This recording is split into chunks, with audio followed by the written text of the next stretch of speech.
Vasco se afunda em crise pós-derrota contra o Mirassol, né? O Vasco agora entra de forma direta na briga contra o rebaixamento, o que já era previsto, né? Agora está mais claro.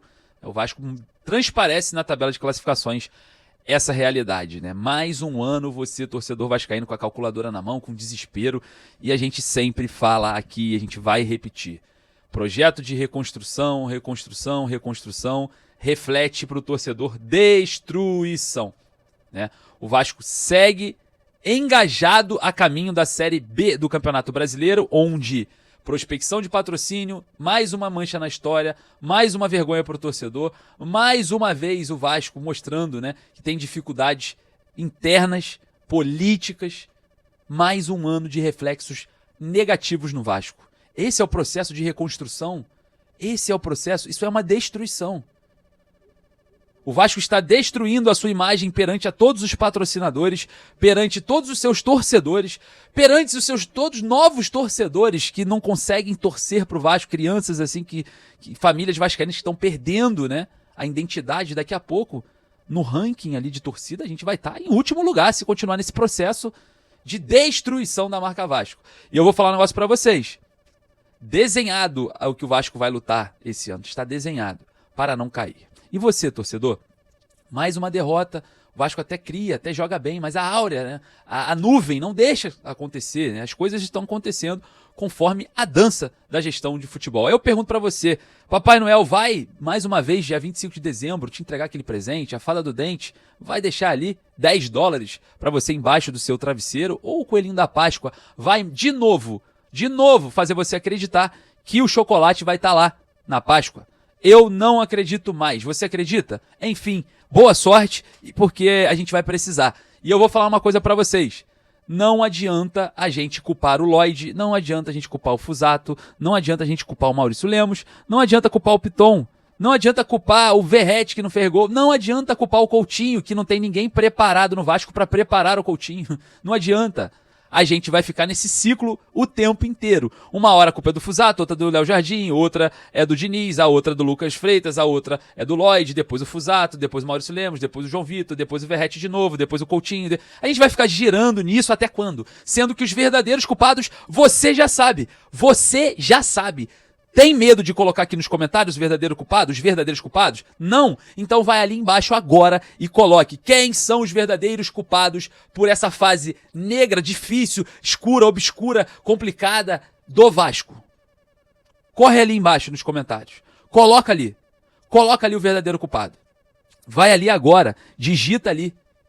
Ou você vai falar que dessa vez não foi o Piton que foi expulso contra o Independente Del Valle, nem o João Vitor que foi expulso contra o CSA, agora é a vez do Fusato. E amanhã, semana que vem, vai ser a vez de outro. Sendo que as janelas estão passando e tem uma janela aberta. E aí a gente tem a informação que o Admar Lopes estava acompanhando a delegação no interior de São Paulo. O Admar Lopes então voltou da Europa sem reforços. Ou talvez só com o Andrés Gomes, que não vai ser a solução. Óbvio que não. Óbvio que não. E a gente tem que rezar para não ser mais um Lloyd, né? Mais um Garré. Mais um Jean Davi, porque infelizmente não é um jogador tarimbado. Não é um jogador que você fala assim, esse cara chega pra vestir a camisa e resolver o problema do Vasco. Não é o Andrés Gomes. Então o que estão fazendo com o futebol do Vasco é um crime pro seu torcedor, né? É grotesco. E é exposto. Tá na cara. Só não enxerga quem não quer. Só não enxerga quem fechar os olhos. Não tô enxergando uma... Tá tudo bem. Tá ótimo. Vamos dar tempo ao tempo. Não tem como dar tempo ao tempo hoje. Não dá mais. Não dá para cair para uma Série B.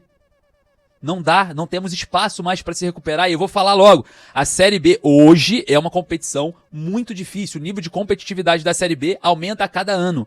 E aí, vai querer correr o risco de cair e talvez não subir nunca mais? Não dá, né, torcedor? Não tem condição mais. Até porque esse elenco empatou com uma equipe de Série C. O nono da Série C. Você vai confiar que esse time, se cair, sobe? Eu vou te avisar uma coisa aqui, você está enganado. Só que não dá mais.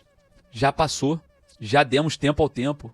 Vai ser mais uma janela de transferências com mais dinheiro utilizado. E como foi utilizado o dinheiro, né? As pessoas falam, não tem dinheiro. Estão antecipando lá a parcela do Cleiton Silva e do Orediano. O dinheiro está chegando. Será que você confia em mais uma janela dessa gestão, para contratar o Lloyd Augusto, o Garré, teve que gastar dinheiro, né? Teve que gastar dinheiro. E resolveu? Não resolveu. E não vai resolver. E aí, mais uma vez, a gente enxerga o Vasco no fundo do poço, lutando para não cair, e as coisas ainda continuam mil maravilhas? Não. O vascaíno precisa acordar para a vida. Falar, meu irmão, esse sonho era um pesadelo. Acordei. Tá tudo sendo destruído. A base sucatizada. O elenco profissional patético. Fernando Diniz olha pro banco, tá lá de novo Alex Teixeira. Tá lá de novo Matheus Carvalho. Tá lá de novo o Garré. Tá lá de novo uma porrada de jogadores. Lucas Oliveira. É muito difícil, cara. É muito difícil. O Alex Teixeira que não servia nem pra Série B de 2022. Né? Lembra daquela de 2022 que o Alex Teixeira fez o gol contra o Operário? Né? Que deu aquela vitória que foi o divisor de águas. Só aquilo. Acabou. Não dá mais. Mas a gestão manteve o Alex Teixeira até hoje. E você tá acreditando nisso. Você tá acreditando nisso. Ah, não tá? Então vai lá nos comentários, coloca a sua opinião. É você, torcedor. Quais são os verdadeiros culpados pela fase do Vasco? O Lloyd, o Fusato, o Lucas Oliveira, o Alex Teixeira, o Matheus Carvalho, o Verrete, o Coutinho. Vai lá. São esses mesmo? Então vai lá, bota lá nos comentários. Quem são os verdadeiros culpados? Piton foi expulso lá no Encontro Independente Del Valle? Esses são os culpados? Sério, a gente vai ficar nesse ciclo rodando ali até quando? Ah, o Diniz? Ah, o Carille? Ah, o pai? Vai ser o quê? Vai ser um ciclo eterno aqui? Todo mundo que chegar vai ser o culpado, porque os verdadeiros culpados a gente já sabe quem são. Coloca lá nos comentários se você já sabe. Vai lá, clica aqui, ó, comenta lá. Quem são os verdadeiros culpados por essa fase vergonhosa do Vasco? Quem são? Vai lá nos comentários e deixa a sua opinião. O Vasco empatou com o Mirassol, né? 2-2 ali durante o jogo, quase virou, porque o Mirassol pisa no freio quando faz 2-0, aí depois falha defensiva, gol do Mirassol e o Vasco vê mais uma vez uma derrota, que é fácil derrotar o Vasco, é só acelerar um pouquinho o jogo, né? O jogo tá ali, disputado, acelerou um pouquinho, faz 2. Aí freou um pouquinho, o Vasco vai lá, empata, acelerou mais um pouquinho, faz o terceiro. É fácil ganhar do Vasco, não é difícil. O elenco é completamente desequilibrado, tá tudo desequilibrado. E aí você vai fazer o quê? Vai botar a culpa em quem? No desequilíbrio do elenco. A culpa é do Lloyd, né? Que desequilibrou o elenco. A culpa é do Piton que desequilibrou o elenco. Não é. Vamos parar que você já sabe de quem é a culpa. E outra, vamos lá. Fernando Diniz falou na coletiva pós-jogo, mais uma vez. Vou trazer aqui a coletiva do Fernando Diniz. Mais uma vez. Ah, que o Vasco conseguiu recuperar, criou, fez jogada. Caramba, quase fez o gol. Caramba. Bom. Vai lá nos comentários, deixe sua opinião. O que você acha? Eu até falei que eu não ia fazer pós-jogo, porque era só copiar o do último jogo e colocar aqui, só mudar o nome do clube, né?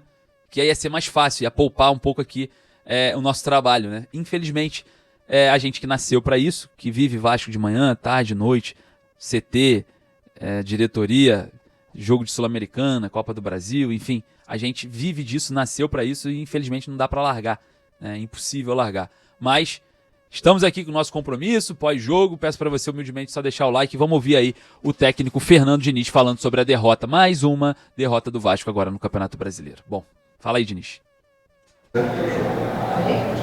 Professor, boa noite.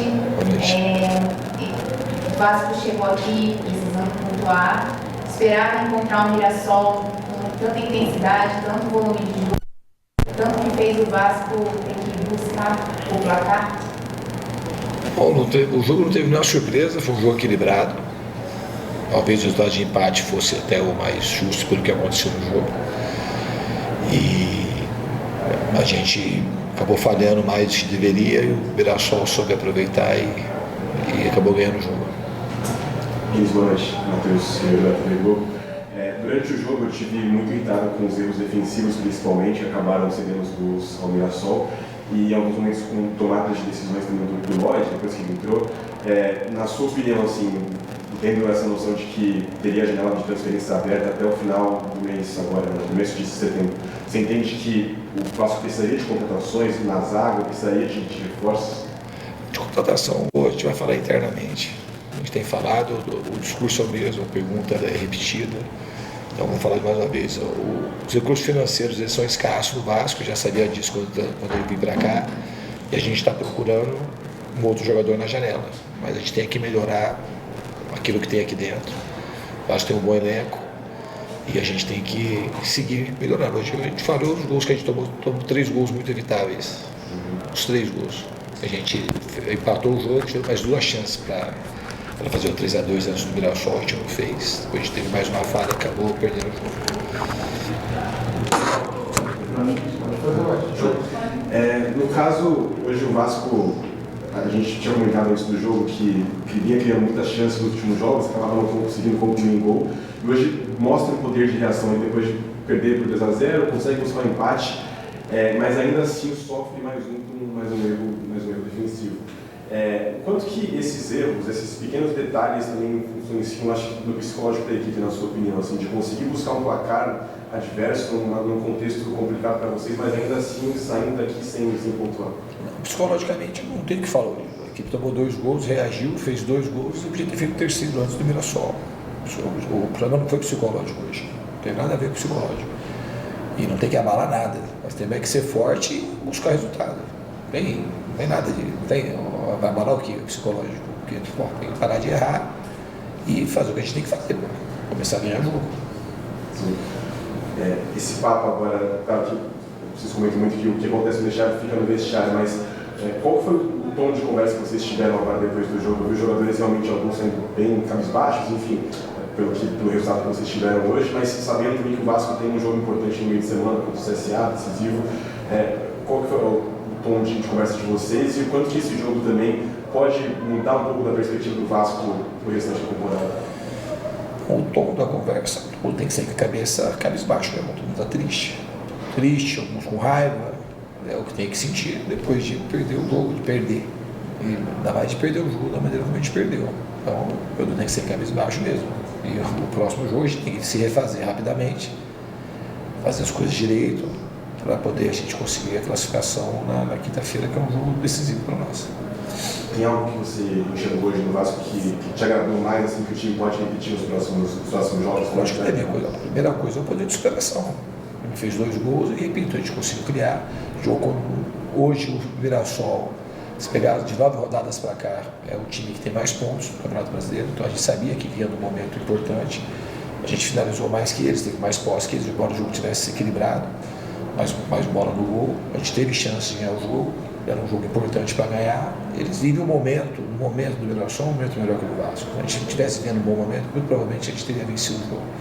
A gente tem que saber se fortalecer cada vez mais, melhorar a equipe, para a gente conseguir começar a vencer o quanto antes. Fechou? Obrigado.